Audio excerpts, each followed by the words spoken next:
दोस्तों, एक गांव में 6 अंधे व्यक्ति रहते थे। एक दिन उनके गांव में एक हाथी आया जो पूरे गांव में चर्चा का विषय बन गया। सब उसे देखने जाने लगे, विशेषकर बच्चे।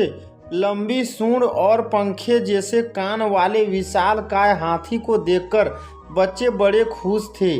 6 अंधे व्यक्तियों को भी एक गांव वाले ने बताया कि आज गांव में हाथी आया है।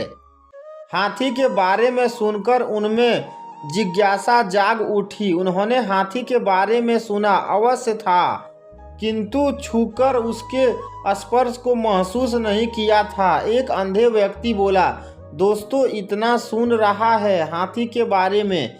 आज गांव में हाथी आया है तो मैं उसे छूकर महसूस करना चाहता हूँ। क्या तुम लोग नहीं चाहते? उसकी बात सुनकर अन्य 5 भी हाथी को छूकर महसूस करने के लिए लालायित हो उठे। वे सभी उस जगह पर पहुंचे जहां हाथी था। वे हाथी के करीब गए और उसे छूने लगे। पहले व्यक्ति ने हाथी के खंभे जैसे विशाल पैर को छुआ और बोला, ओ हाथी खंभे जैसा होता है। दूसरे व्यक्ति के हाथ में हाथी की पूंछ आई, जिसे पकड़कर वह बोला, गलत कर रहे हो दोस्त। हाथी खंभे की तरह नहीं बल्कि रस्सी की तरह होता है। तीसरे व्यक्ति के हाथी की लंबी सूंड पकड़ी और कहने लगा, अरे नहीं, हाथी तो पेड़ के तने जैसा होता है।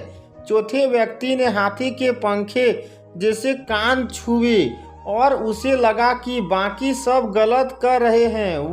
वो उन्होंने समझाते हुए बोला, हाथी पंखे जैसा होता है। पांचवें व्यक्ति ने हाथी का पेट छूते हुए कहा, अरे तुम सब कैसे अजीब बातें कर रहे हो, हाथी तो दीवार की तरह होता है। छठवें व्यक्ति ने हाथी के दांत को छुआ और बोला, सब गलत कर रहे हो, हाथी कठोर नली की तरह होता है। सब अपनी अपनी बात पर अडिग थे, कोई दूसरे की बात सुनने को तैयार नहीं था। वे आपस में बहस कर अपनी बात सही साबित करने में लग गए। धीरे धीरे बहस बढ़ती गई और झगड़े में तब्दील हो गई। उस समय एक सयाना व्यक्ति वहां आया। उन सबको झगड़ते हुए देख उनसे पूछा, तुम लोग आपस में क्यों झगड़ रहे हो?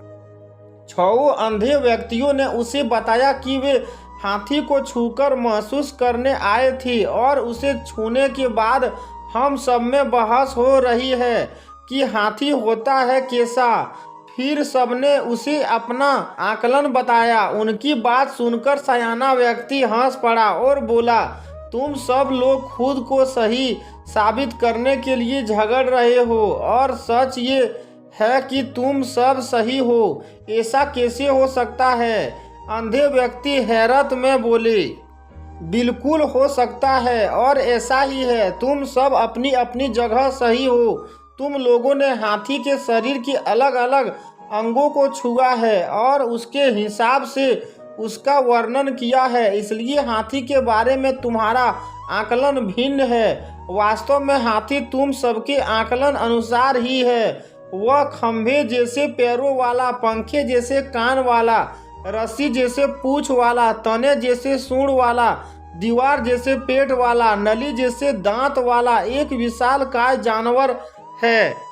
इसलिए झगड़ा बंद करो और अपने अपने घर जाओ। यह सुनकर सब सोचने लगे कि हम सब बेकार में ही झगड़ा कर रहे थे और फिर सब घर लौट गए। अक्सर हम किसी विषय के संबंध में सीमित ज्ञान के आधार पर अपनी धारणा बना लेते हैं और दूसरों से अपनी धारणा को लेकर उलझ जाते हैं तथा स्वयं को सही साबित करने की कोशिश करने लगते हैं, जबकि संभव है कि उस व्यक्ति की धारणा भी उसके सीमित ज्ञान के दायरे में सही हो। किसी भी विषय के हर पहलू के बारे में जाने बिना उस संबंध में एकदम से कोई अटल धारणा नहीं बनाना चाहिए।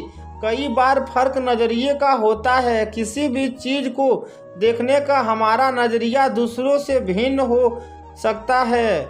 हमें एक दूसरे के नजरिए का भी सम्मान करना चाहिए।